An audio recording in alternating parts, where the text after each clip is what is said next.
जय हिंद दोस्तों। एक बार फिर आपका स्वागत है हमारे चैनल स्थित प्रज्ञा पर। मेरा आज का टॉपिक एक सोच से है, एक मानसिकता से है जो आज के समय पूरे समाज को खोखला कर रही है। मैं एक नई टर्म के साथ शुरुआत करूंगा और वो है ह्यूमन एनिमल। एक ऐसा जीव जो इंसान होते हुए भी जानवर का काम कर रहा है। जी हाँ, एक सोच, ह्यूमन एनिमल। ह्यूमन एनिमल देखने में ऐसा लगता है जैसे कि किसी इंसानी जानवर की बात हो जो आधा जानवर आधा मानव हो, लेकिन ऐसा नहीं है। हम इंसान ही हैं जो ह्यूमन का काम भी करते हैं और दूसरी तरफ जानवर का काम भी करते हैं। सिर्फ एक फर्क आ जाता है सोच का, जानवर के अंदर और इंसान के अंदर। दोनों ही प्रकृति का हिस्सा है। दोनों ही प्रकृति का हिस्सा होने के बाद अपना अपना रोल प्रकृति में अदा करते हैं। लेकिन जानवर में और ह्यूमन यानी इंसानों में सिर्फ इतना अंतर है कि आज के समय जानवर अपना रोल जैसे पहले अदा करता था, जैसे पहले निभाता था, आज भी सेम ऐसे ही निभाता चला आ रहा है, डिसिप्लिन वे में।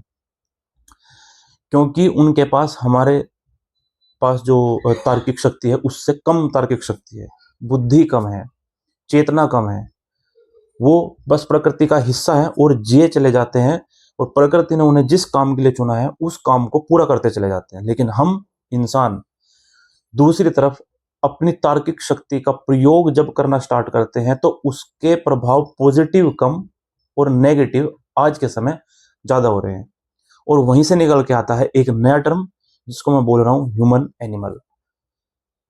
अब ये जो ह्यूमन एनिमल है, जो दिखने में इंसान और इसके जितने भी कर्म है, सोच है, सारे के सारे जानवर से भी ज्यादा बदतर हैं। वैसे तो अगर देखा जाए तो जानवर भी मांस खाता है, जानवर भी हमला करता है दूसरे जीव पर, और बहुत सारे ऐसे काम हैं जो जानवर करता है अपने भूख के लिए, अपने परिवार की सेफ्टी के लिए। लेकिन उसकी एक लिमिट है जिसके लिए उसको चुना है। अब शेर भी होगा तो वो भी सिर्फ अपने परिवार को बचाने के लिए हमला करेगा, या फिर अपनी भूख शांत और अपने परिवार की भूख शांत करने करने के लिए हमला करेगा दूसरे किसी जानवर पर। सेम उसी प्रकार अगर कोई शाकाहारी पशु होगा तो वो पत्ते खाएगा, फूल खाएगा और बाकी औषधि हैं वो खाएगा, लेकिन सिर्फ अपनी भूख शांत करने के लिए। जैसे ही उनकी भूख शांत होगी तुरंत वो प्रकृति से लेना बंद कर देते हैं। सिर्फ उतना ही लेते हैं और उतनी देर तक लेते हैं जितनी देर तक उनको नीड है, आवश्यकता है। अननेसेसरी इकट्ठा करने में नहीं लगे हुए। और एक और खास बात, एक जानवर दूसरे जानवर की काट नहीं करता। अगर दूसरा खाना खा रहा है तो वो उसको खाने देगा, और पहला खाना खा रहा है तो वो उसको खाने देगा। ये नहीं है कि दूसरे को देख के वो अपना दिमाग लगाएगा कि मुझे इसको रोकना है कैसे भी करके। लेकिन वहीं पे अगर हम इंसानों की बात करें, वैसे तो इंसान को सबसे ज्यादा स्मार्ट स्मार्ट जीव माना गया है इस पृथ्वी पर।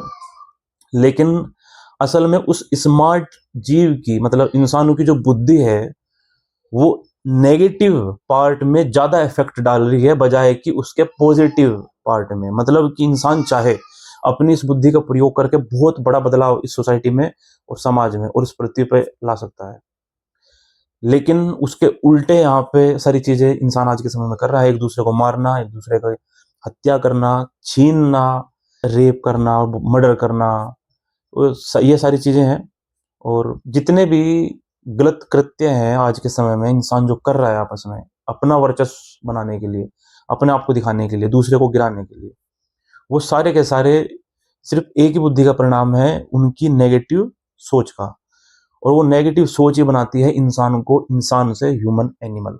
हाँ, ये एक शुरुआत है जो मैं आपके सामने रखी है इस वीडियो के माध्यम से, कि कैसे आज के समय में इंसान अपनी निजी चीजों के लिए कितना ज्यादा गिर चुका है। आए दिन कोई ना कोई घटना, कोई ना कोई काम, कोई ना कोई गलत कृत्य आपको हमारे समाज में दिखाई देगा। और ऐसा नहीं है कि कोई इसको एक वर्ग करता है, इलाइट क्लास भी करती हैं, सरकारें भी करती हैं, उनमें बैठे अच्छे अच्छे पदों पर लोग भी करते हैं, गरीब लोग के अंदर गरीब व्यक्ति बैठे, गरीब, वे भी करते हैं।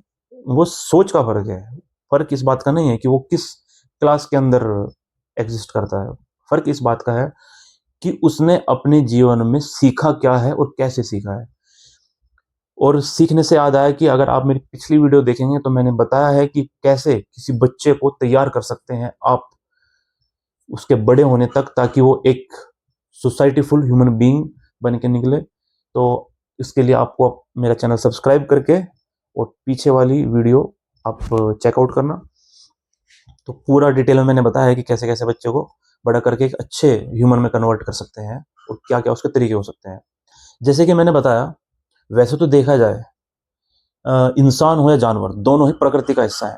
दोनों जन्म लेते हैं, जीते हैं और दोनों एक दिन इस पूरी दुनिया को छोड़कर चले जाते हैं। दोनों के पास शरीर है, दोनों के पास खाने के लिए भोजन चाहिए, दोनों को सरवाइव करने के लिए इस प्रकृति में से कुछ न कुछ उठाना होता है। फिर अंतर जो पड़ता है मेनली वो पड़ता है मस्तिष्क में, हमारे बुद्धि का, चेतना का। जानवर को जो बनाया है उनकी जो लिमिट्स तय की हैं या फिर हैं, वो एक अलग मुद्दा हो गया। वो ऐसी हैं कि वो अपने एक डिसिप्लिन वे में काम करते हैं और इंसान सोच सकता है। ये एक बहुत ही अद्भुत पावर इंसानों के पास में होती है।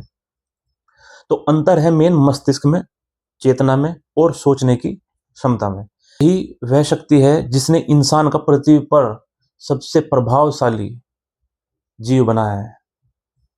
इसी सोच की वजह से इंसान ने विज्ञान बनाया, सभ्यताएं बनाई, भाषाएं, संस्कृति और पूरी दुनिया को बदल दिया। लेकिन यही सोच अगर सही दिशा में जाए तो बहुत कुछ बना सकती है, और अगर इसी की दिशा उल्टी हो जाए तो सब कुछ नष्ट करने की ताकत भी रखती है। यहीं से इंसानियत की शुरुआत भी होती है और यहीं से जानवरता की शुरुआत भी होती है। अगर मैं समुद्र की बात करूं, समुद्र में बहुत सारी मछलियां हैं, जंगल है, जंगल में शेर, हाथी, बड़े जानवर हैं। उसके अलावा पृथ्वी पर रह रहे झाड़ी जंगल में और छोटी छोटी जगह पर रह रहे बहुत सारे कीड़े मकोड़े जीव जंतु हैं। हर जीव प्रकृति के नियमों का अपने अपने अनुसार पालन करता है। वे अपने इकोसिस्टम को बिगाड़ने की कोशिश नहीं करते कभी भी। बाकी जो जीव हैं इतने डिसिप्लिन वे में जीते हैं कि वे एक तरीके से ह्यूमन को भी सपोर्ट करते हैं जीने के लिए। कभी भी ह्यूमन के रास्ते में कोई भी जानवर आके टांग नहीं अड़ाएगा और खुद के जो इकोसिस्टम है उसको भी खराब नहीं करेगा। प्रकृति का जो इकोसिस्टम है, हमारे पृथ्वी का जो इकोसिस्टम है, उसको खराब नहीं करेगा, बल्कि उस इकोसिस्टम में उसका जो योगदान है वो पूरी तरीके से निभाएगा।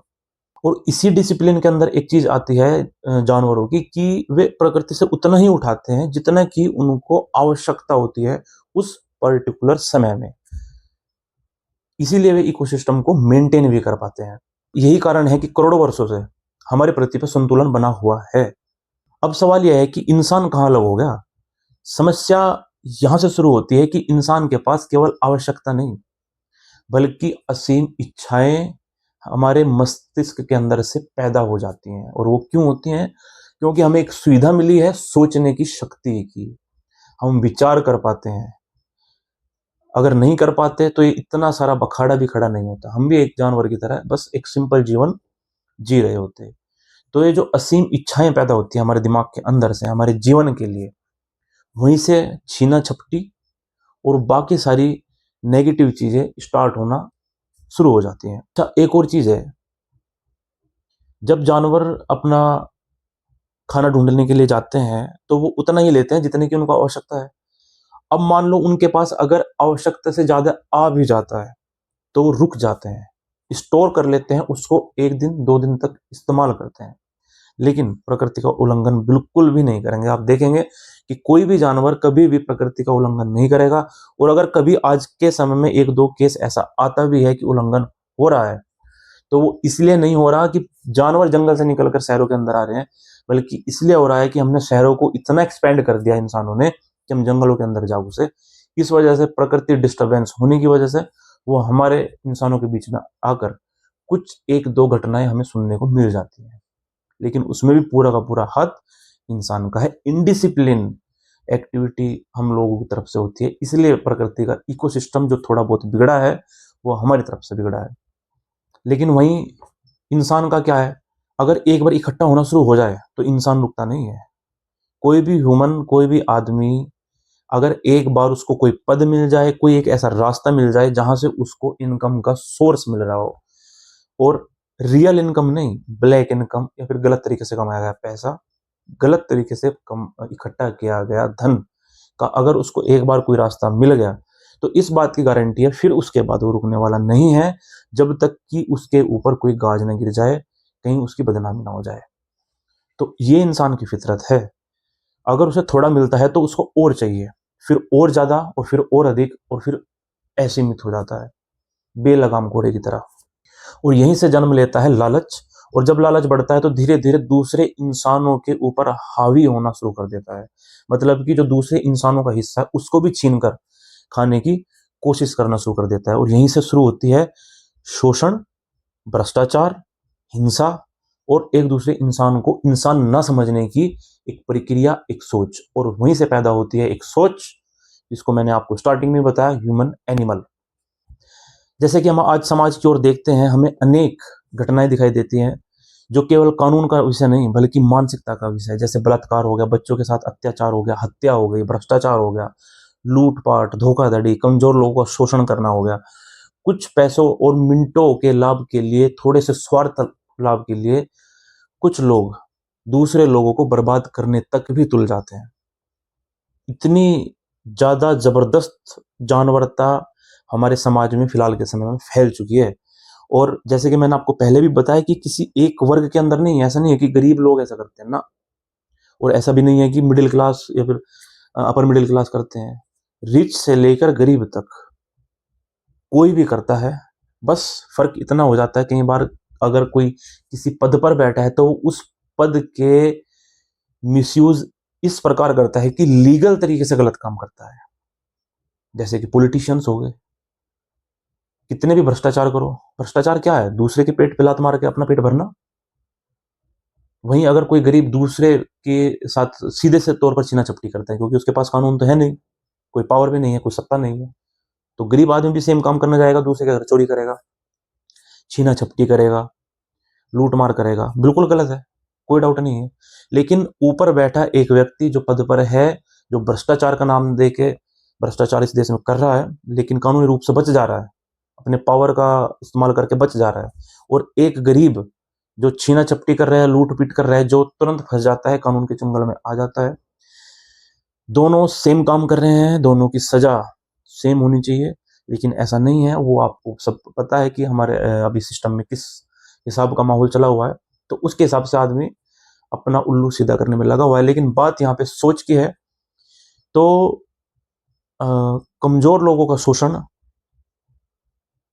पावरफुल लोग सिर्फ एक सोच के चलते, एक जानवर भरी सोच के चलते करते चले आ रहे हैं, और वो है ह्यूमन एनिमल। एक ऐसा शरीर जो जीव लगता है दिखने में इंसान, लेकिन असल में उसके अंदर बैठा है एक भयंकर जानवर। मैं ह्यूमन एनिमल बोल के इसमें जानवरों का अपमान नहीं कर रहा, क्योंकि जानवर तो डिसिप्लिन वे में, जैसे कि मैंने बताया, वो प्रकृति के अंदर चल रहे हैं, इकोसिस्टम को मेंटेन करते हुए आगे बढ़ रहे हैं। इवन इस पूरी प्रकृति को एक बैलेंस वे में इंसानों के लिए बना के रखा हुआ है। इसमें जो ज्यादा अपमान है वो इंसानों का है, हमारी गलत सोच की वजह से। जो अच्छे इंसान है वो इस सोसाइटी को थोड़ा उभारने की कोशिश करते भी हैं, लेकिन दूसरी तरफ ज्यादा मजबूत पद पर बैठा व्यक्ति, अगर गलत सोच वाला व्यक्ति बैठा है, तो अच्छे इंसानों को भी ऊपर उभरने नहीं देगा। अपनी सत्ता के दम पे हो, कानून के दम पे हो, पैसे के दम पे हो, अगर खराब सोच वाला इंसान, दरिंदा सोच वाला इंसान अगर पद पर बैठा है ना, तो वो जो नीचे मिडिल क्लास वाले, गरीब या फिर कोई भी किसी वर्ग के लोग हों, अगर अच्छे सोच वाले व्यक्ति भी वहां पे हैं, तो उनको ऊपर आने का मौका ही नहीं देगा, और ना ही सोसाइटी को ऊपर उठाने का मौका देगा। आंदोलन तभी तो उठते हैं जब किसी चीज की हद पार हो जाती है, तब उठते हैं आंदोलन। अच्छा, ऐसा क्यों होता है?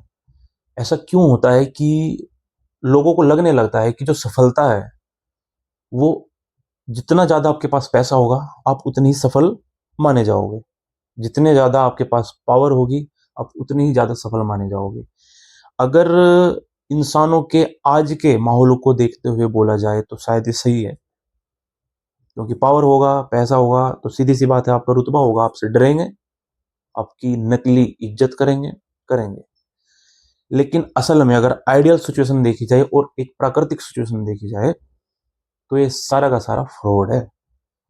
असल जो पावर है, असल जो आपका कमाया हुआ जो एक धन है या जो आपका कर्म है, वो होता है आपकी अच्छाई और आपके द्वारा किए गए अच्छे कर्म। क्योंकि सफलता इस बात से मापी जाती है कि आपके कारण सोसाइटी के अंदर कितने लोग खुश हो पाए हैं, कितने लोगों का भला हो पाया, कितने लोगों का जीवन सुधर पाया। लेकिन अंत में मैं यही कहना चाहूंगा कि जो अच्छे इंसान सोसाइटी के अंदर हैं, मिडिल क्लास में खासतौर से जो हैं, उनको सामने आना चाहिए अपने एक कंफर्टेबल जोन, क्योंकि मिडिल क्लास क्या है, कंफर्टेबल जोन में रहना बहुत ज्यादा पसंद करता है। अपने कंफर्टेबल जोन से थोड़ा बाहर आना चाहिए। मैं ये नहीं कहता कि आप अपने कर्तव्य जो परिवार के प्रति हैं, अपने जो कुनबे के प्रति हैं, अपने जो सोसाइटी के प्रति हैं, जो आपके आसपास की सोसाइटी है, उसको ना करें। लेकिन जब एक समय के बाद वे काम कार्य पूरे होने लगे या फिर आपको लगे कि हाँ इतने तक ठीक है, आपको भी बाहर आना चाहिए। क्योंकि जो मिडिल क्लास लोग हैं और जो गरीब लोग भी हैं, उनके अंदर ही वो काबिलियत होती है। जो अच्छे व्यक्ति हैं, अच्छी सोच वाले व्यक्ति हैं, उनके अंदर वो काबिलियत है कि वे इस पूरी सोसाइटी को, इस देश का नक्शा बदल के रख सकते हैं अपनी सिर्फ सोच के दम पर। नक्शा बदलने में कोई ज्यादा कुछ खास लगता नहीं है, देने के लिए तो सोसाइटी एक दूसरे के लिए है। बस आपको तो एक सिस्टम तैयार करना है, एक दिशा तैयार करनी है, जो कि वे लोग जो सिर्फ अपने लिए सोचते हैं और बड़े पद पर बैठे हैं, वे कभी नहीं कर पाएंगे। क्योंकि वहां पे उनका खुद का ही पूरा नहीं काम चल रहा है। तो ऐसे लोग जो मिडिल क्लास में हैं और अच्छी सोच के हैं, और कोई किसी भी क्लास में है, गरीब अमीर या फिर मिडिल क्लास में, किसी भी सोच में किसी भी वर्ग में अच्छे सोच वाले व्यक्ति को बाहर निकल के एक पूरा ग्रुप बना के, एक टीम बना के बाहर निकल के आना चाहिए और एक ऐसे सिस्टम को रेडी करना चाहिए जो आजीवन और आने वाली पीढ़ियों तक काम आए। ऐसा नहीं है कि आप सिर्फ एक या दो को फायदा पहुंचा के, एक गरीब को, दो गरीब को खाना खिला के उससे कुछ चेंज कर पाएंगे। वो अच्छी चीज है, लेकिन बदलाव अगर होगा तो वो सिस्टम बनाने से होगा, नियम बनाने से होगा। क्योंकि एक देश को चलाने के लिए संविधान यानी नियम की आवश्यकता होती है, सिस्टम की आवश्यकता होती है। लेकिन अगर सिस्टम खोखला हो जाए तो उस खोखले सिस्टम को दोबारा से रिवाइव, जिंदा करने के लिए अच्छे सोच वाले लोगों की जरूरत पड़ती है, उनको आगे आने की जरूरत पड़ती है। और इस वीडियो के माध्यम से मैं यही कहना चाहूंगा कि जो इस प्रवृत्ति के लोग हैं हमारे समाज में, उनको बाहर निकल के आना चाहिए और हेल्प करनी चाहिए इस सोसाइटी को दोबारा से जिंदा करने की। क्योंकि आप लोग भी देख रहे हैं कि सोसाइटी हमारी खराब सोच के कारण किस दरंदगी से गुजर रही है, और खास तौर से हमारे भारत देश में आज के समय में बिल्कुल भी सही माहौल नहीं है। आज के लिए मैं इतना ही कहना चाहूंगा कि एक बार फिर से आप अपने अंदर झांकिए, अपनी आत्मा को टटोलिए और खड़े हो जाइए एक शक्ति के साथ, एक बदलाव के साथ। अगर मेरी वीडियो और सोच आपको अच्छी लगी हो तो उम्मीद करूंगा आप इसको ज़्यादा से ज़्यादा शेयर करें, ताकि ज़्यादा से ज़्यादा लोगों के पास पहुंचे। जय हिंद, जय भारत।